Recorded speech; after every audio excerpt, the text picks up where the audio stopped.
Hello everyone, welcome back to my YouTube channel. कैसे हैं सभी लोग? आई होप अच्छे ही होंगे। तुम्हारे बिना मैं क्या करूँगी, ना अमिताभ बच्चन ना ही मुकेश अग्रवाल, तो किससे बेइंतहा मोहब्बत करती थी रेखा। रेखा रेखा 70 साल की हो गई हैं और अपनी फिल्मों के साथ वे हमेशा अपनी निजी ज़िंदगी को लेकर भी काफ़ी सुर्खियों में रही हैं। प्यार तो उन्हें 6 बार हुआ, लेकिन मुकम्मल एक बार भी नहीं हुआ। क्या आप जानते हैं कि रेखा किसे टूटकर चाहती थी और उन्होंने किसके लिए कहा था कि तुम्हारे बिना मैं क्या करूँगी? अगर आप अमिताभ बच्चन, नवीन निश्चल, विनोद मेहरा या मुकेश अग्रवाल में से कोई है तो आप गलत हैं। चलिए आपको बताते हैं कि फिर वो कौन थे। रेखा यानी कि बॉलीवुड की एवरग्रीन ब्यूटी, सिनेमा जगत के सबसे विवादास्पद सितारों में से एक, जिनकी पूरी जिंदगी एक रहस्य की तरह है। लव अफेयर, शादी, विधवा होने के बाद भी सिंदूर लगाना जैसे कई मुद्दे आज भी रहस्य हैं। वो न केवल सक्सेसफुल और वर्सेटाइल अदाकारा रही हैं, बल्कि उनकी खूबसूरती भी लाजवाब मानी गई है। हिंदी सिनेमा में महिला प्रधान और कमर्शियल फिल्में करने की शुरुआत की और एक मजबूत एक्ट्रेस के तौर पर फीमेल सुपरस्टार का दर्जा हासिल किया। ये कोई और नहीं बल्कि सदाबहार एक्ट्रेस में से एक रेखा है। रेखा 70 साल की हो चुकी है। मुझे तुम नज़र से गिरा तो रहे हो, मुझे तुम कभी भी भुला ना सकोगे। न जाने मुझे यकीन हो चला है मेरे प्यार को तुम मिटा ना सकोगे।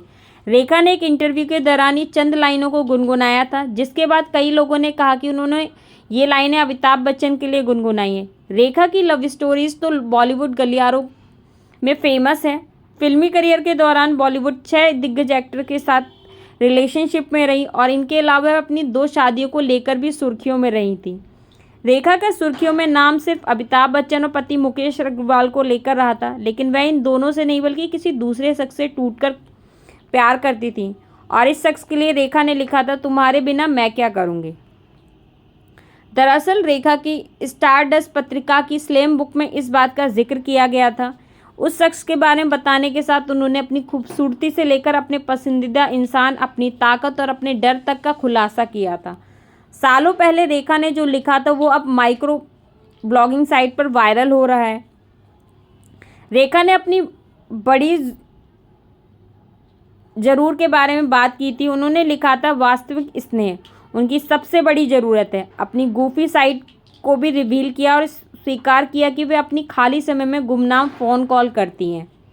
रेखा ने अपनी बड़ी खुशी को लेकर भी खुलासा किया था। उन्होंने कहा था, अप्रत्याशित रूप से शूटिंग रद्द होने उनकी सबसे बड़ी खुशी है। अपने दुखों के लिए उन्होंने लिखा, जब दर्पण मेरे विस्तार को प्रतिबिंबित करता है। उन्होंने बताया था कि वे हॉलीवुड एक्ट्रेस सोफिया लॉरेंस से सबसे ज़्यादा प्रभावित हैं। रेखा और अमिताभ बच्चन के प्यार के किस्सों के साथ पति मुकेश अग्रवाल को लेकर भी खूब सुर्खियों में रही हैं, लेकिन वायरल हो रही इस स्लैम बुक में उन्होंने पसंदीदा व्यक्ति के आगे दोनों में से किसी का भी नाम नहीं लिखा था। उन्होंने लता मंगेशकर को अपना पसंदीदा व्यक्ति बताया था, जिनसे वह बहुत प्यार करती थी। सिंगर के नाम के साथ उन्होंने लिखा था, तुम्हारे बिना मैं क्या करूँगी। आपको स्टोरी कैसी लगी कमेंट में ज़रूर बताइएगा। अगर आपको स्टोरी अच्छी लगी हो तो लाइक, सब्सक्राइब, शेयर करना ना भूलें। Thanks for watching. Bye bye.